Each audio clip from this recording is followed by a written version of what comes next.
आसूराम जी बैठे हैं जो हमारे हॉस्टल के जालोर हॉस्टल के पूरा प्रबंध देखते हैं, उप सरपंच साहब, उनको भी बहुत बहुत नमस्कार।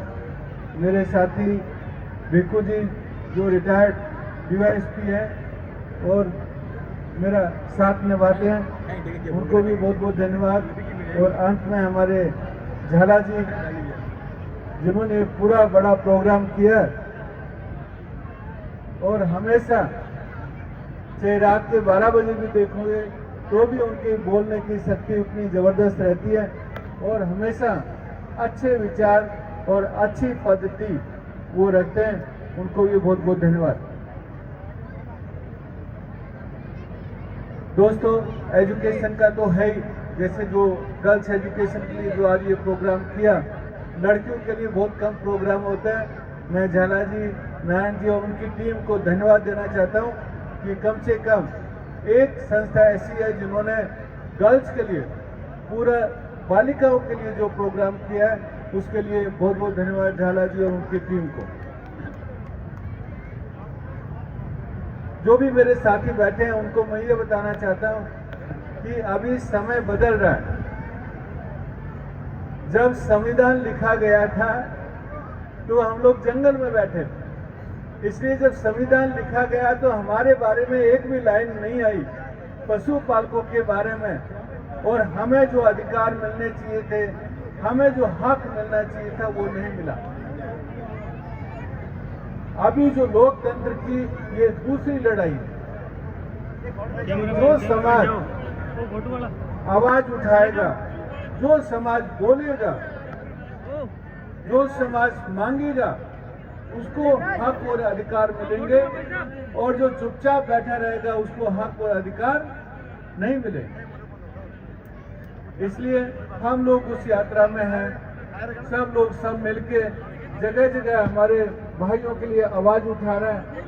आपने देखा होगा तो जोगावा गांव जो यहाँ आसपास है, उस भाई की जो 120 भेड़ें मारी गई, 2 ऊंट मारे गए, अपने पशुपालक भाई मारा गया, पुलिस ने बिल्कुल सुनवाई नहीं की। पहली बार जो मैं गया, ट्रक को पकड़ा तक नहीं। लेकिन जब हमने आंदोलन किया, एक रात में ट्रक पकड़ के वो लेके आए।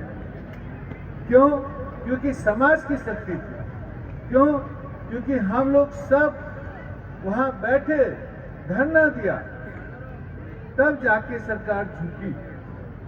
और जो उस भाई के साथ न्याय होना था, जो उसको मुआवजा मिलना चाहिए, जो उसको सरकार से पैसा मिलना चाहिए, वो सब बात हुई। 2 दिन पहले आपने राजसमंद का देखा।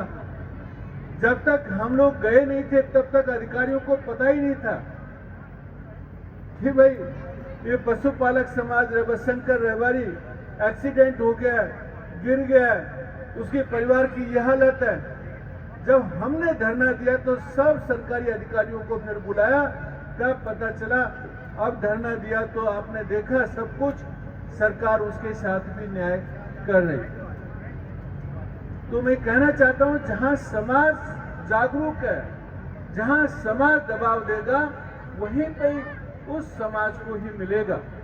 2 दिन पहले की आपने घटना एक और देखी होगी कि रोड के ऊपर ऊंटों का एक्सीडेंट हुआ। देखा, सबने देखा? हाँ, देखा।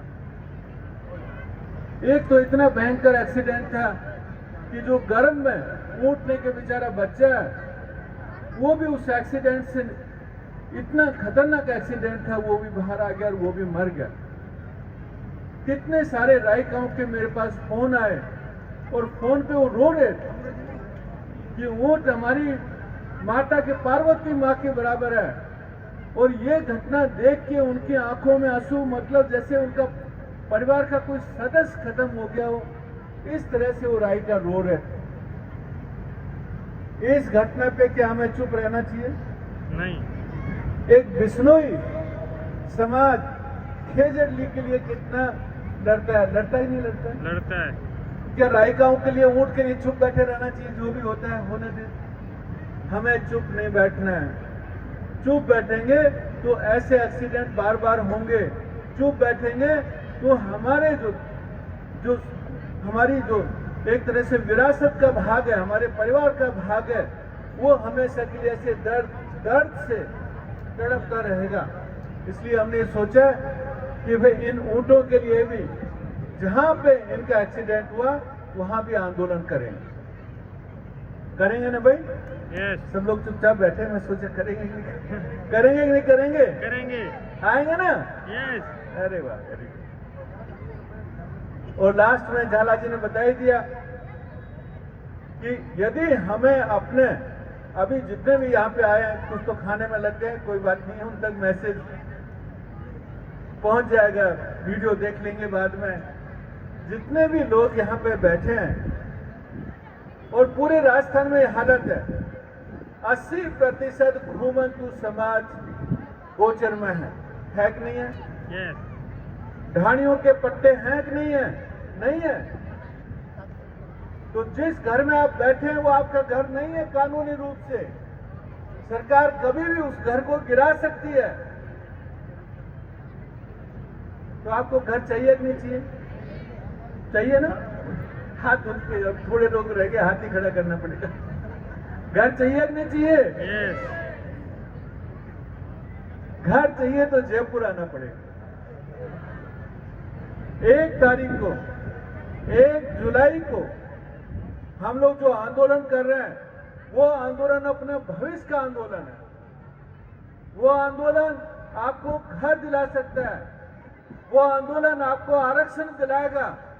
अभी जो सुप्रीम कोर्ट ने डिसीजन दिया है कि भाई आरक्षण के भीतर आरक्षण, इसका मतलब यह है कि जैसे ओबीसी में 27% है, उसके भी 4-5 वर्ग बनेंगे, A, B, C, D।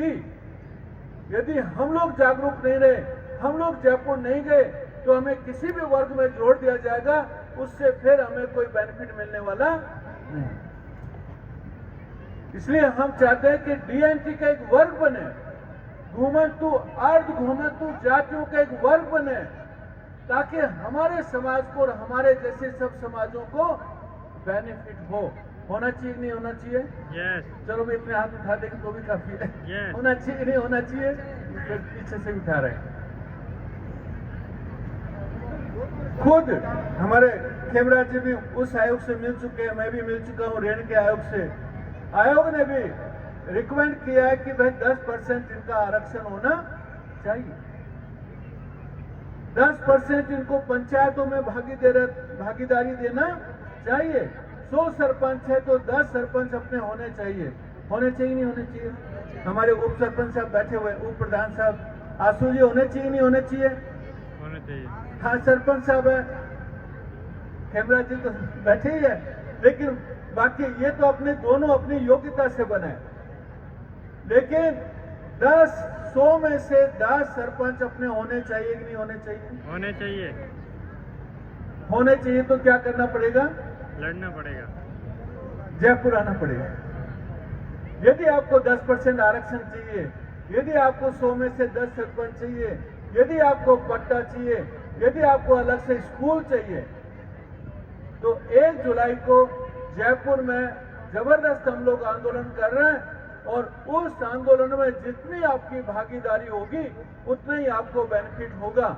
और यदि आपको नहीं आएंगे तो 78 साल में जो नहीं मिला वो अभी तक चुप ही बैठे रहना पड़े।